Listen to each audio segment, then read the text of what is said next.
क्या झारखंड में revenge politics शुरू हो गई है? क्या बदले की राजनीति में भ्रष्टाचार के आरोपों का जवाब भ्रष्टाचार के आरोपों से ही दिया जाएगा? क्या केंद्रीय एजेंसियों की कार्रवाई का जवाब राज्य सरकार की एजेंसियों के कार्रवाई के जरिए दी जाएगी? लगता तो अब यही है। दरअसल पूरा मामला यह है कि झारखंड में 6 मई से ईडी ने अपनी कार्रवाई शुरू की थी। राज्य सरकार की तत्कालीन खनन सचिव के खिलाफ हुई कार्रवाई में ईडी को 19 करोड़ 31 लाख रुपए की बरामदगी हुई। पैसों की बरामदगी के बाद जब स्रोत को लेकर जब जांच शुरू हुई, मनी ट्रेल की जांच शुरू हुई, तो जांच का दायरा सत्ता के करीबियों तक पहुंचा। यह बात सामने आई कि खनन विभाग के द्वारा अवैध कमाई काफ़ी की जा रही है। अवैध खनन के जरिए काफ़ी पैसे की उगाही की जा रही है। इस मामले में कई बड़े नाम जो हैं वह जांच के दायरे में आए। इस मामले में हाई कोर्ट में एक याचिका अलग से पेंडिंग है जिस पर सुनवाई होनी है। लेकिन इस सबसे पहले जब यहाँ की सरकार भ्रष्टाचार के आरोपों में घिरती नजर आ रही है, उसने एक बड़ा कदम उठाया है। यह बड़ा कदम यह है कि इसने पूर्ववर्ती रघुवर दास की सरकार के 5 मंत्रियों के खिलाफ आय से अधिक संपत्ति की जांच का आदेश दिया है।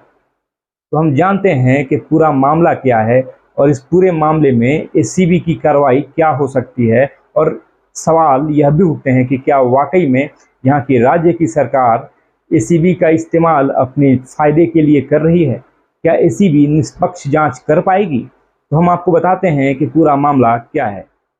सबसे पहले हम बताते हैं आपको कि 31 मई की सुबह झारखंड में निशिकांत दुबे, जो गोड्डा के सांसद, उन्होंने एक ट्वीट किया। उन्होंने ट्वीट में कहा कि झारखंड में ईडी ने माइनिंग पॉलिसी, शराब पॉलिसी, सभी विभागों के ट्रांसफर और जो posting policy, smart city policy, उद्योग नीति को समझने के लिए पूरे मंत्रिमंडल सदस्यों को ससम्मान बुलाने का निर्णय लिया है। यानी निशिकांत दुबे ने एक इशारा किया कि जो ईडी की जो ऑनगोइंग इन्वेस्टिगेशन है उसमें राज्य सरकार के मंत्रिमंडल के लोगों को पूछताछ के लिए तलब किया जा सकता था। निशिकांत दुबे के ट्वीट में क्या सच्चाई थी यह तो भविष्य के गर्भ में है, लेकिन इस ट्वीट के 12 घंटे के बाद ही मुख्यमंत्री हेमंत सोरेन ने पूर्ववर्ती सरकार के 5 मंत्रियों के खिलाफ आय से अधिक संपत्ति की जांच का आदेश दे दिया। तो हम आपको बताते हैं कि पूरा मामला क्या है, 5 मंत्रियों को लेकर क्यों एसीबी की जांच शुरू हुई और क्या इनके खिलाफ में आधार रहे हैं, उनकी हम विस्तृत जानकारी आपको देते हैं। तो सबसे पहले हम आपको बताते हैं कि क्या आरोप लगे, किन किन लोगों पर लगे और इस मामले में आगे क्या कार्रवाई हो सकती है। तो पूर्ववर्ती जो रघुवर दास की सरकार थी उसमें नीलकंठ सिंह मुंडा वरीय मंत्री थे। उन्हें ग्रामीण विकास विभाग का जो प्रभार था उनके पास में था। 2014 के जब चुनाव हुए थे उन्होंने अपनी संपत्ति बताई थी 1.46 करोड़। बाद में जब 2019 के चुनाव हुए उन्होंने अपनी संपत्ति बताई 4.35 करोड़। उसी तरह कृषि मंत्री थे रणधीर सिंह। 2014 के चुनाव में उन्होंने अपनी संपत्ति 78.92 लाख बताई थी, जो बाद में बढ़कर 5.06 करोड़ हो गई। उसी तरह एचआरडी मिनिस्टर थी नीरा यादव। उन्होंने अपनी संपत्ति 80.59 लाख बताई थी, जो बाद में 2019 के चुनाव में बढ़कर 3.65 करोड़ हो गई। उसी तरह समाज कल्याण मंत्री थी लुइस मरांडी।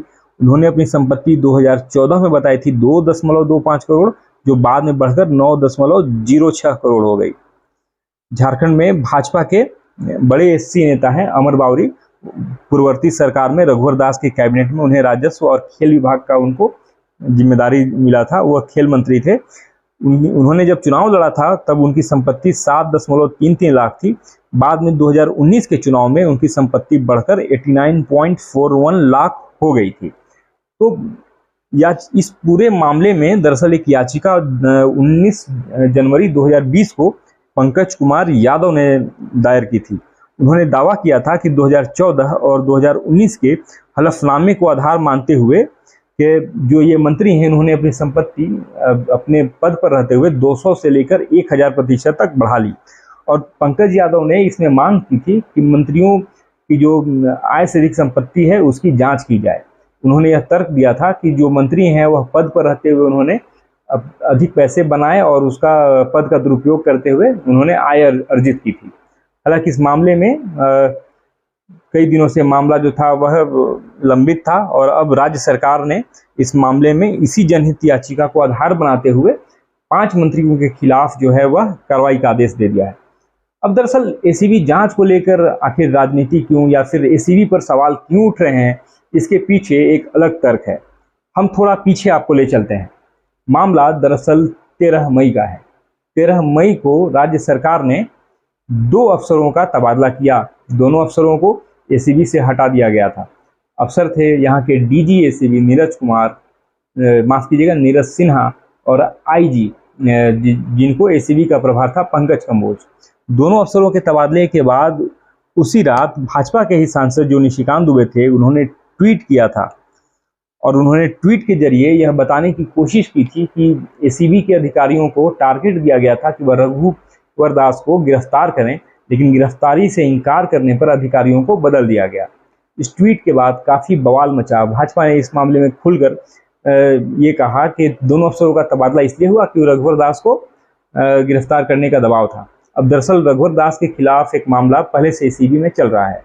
मैनहट्ट घोटाले को लेकर उनके खिलाफ पूर्ववर्ती सरकार के ही मंत्री सरयू राय ने शिकायत की थी। उस मामले में ये बताया जाता है, सरयू राय यह दावा करते हैं, उस मामले में एसीबी ने अपनी जांच में, प्रारंभिक जांच में रघुवर दास समेत कई लोगों को दोषी पाया है, लेकिन उनके खिलाफ एफआईआर दर्ज नहीं की जा रही है। इस पूरे मामले में एक तरफ सरयू राय ने प्रेशर कर सरकार पर दबाव ये बनाया था कि रघुवर दास के खिलाफ में कार्रवाई की जाए और जो बाकी जो दोषी लोग हैं उनके खिलाफ में भी एफआईआर दर्ज की जाए। तो ये पूरा मामला जो है, अब जब यहाँ की राज्य की सरकार खुद भ्रष्टाचार के आरोपों में घिर रही है, ईडी अपनी जांच के दायरे में यहाँ के प्रधान सचिव तक को ला चुकी है और सत्ता के कई करीबी ऐसे लोग हैं, कई करीबी ऐसे नाम हैं जो अब एसीबी, माफ कीजिएगा, ईडी के रडार पर हैं, तो ठीक उसी दौरान एसीबी की जांच को लेकर मुख्यमंत्री ने आदेश दिया है। वजह भी यही है कि क्या अब ईडी और दूसरी तरफ एसीबी, एक तरफ केंद्र की एजेंसी तो दूसरी तरफ राज्य की एजेंसी, क्या दोनों एजेंसियां निष्पक्ष जांच करेंगी? क्या पॉलिटिकल वेंडेटा यानी बदले की जो राजनीति है उसमें क्या ये दोनों एजेंसियां अपनी निष्पक्षता बरकरार रख पाएंगी? ऐसे कई सवाल आने वाले दिनों में हमारे सामने आएंगे। सवाल तो फिलहाल हैं और आने वाले दिनों में इसका जो प्रभाव है वो हमारे सामने दिखेगा और उन प्रभावों के आधार पर ही हम ये कह पाएंगे कि एजेंसियां निष्पक्ष हैं या नहीं है। मेरा विश्लेषण अच्छा लगा हो तो आप मेरे चैनल को लाइक और सब्सक्राइब कर सकते हैं। धन्यवाद। वीडियो पसंद आई हो तो लाइक और सब्सक्राइब करें।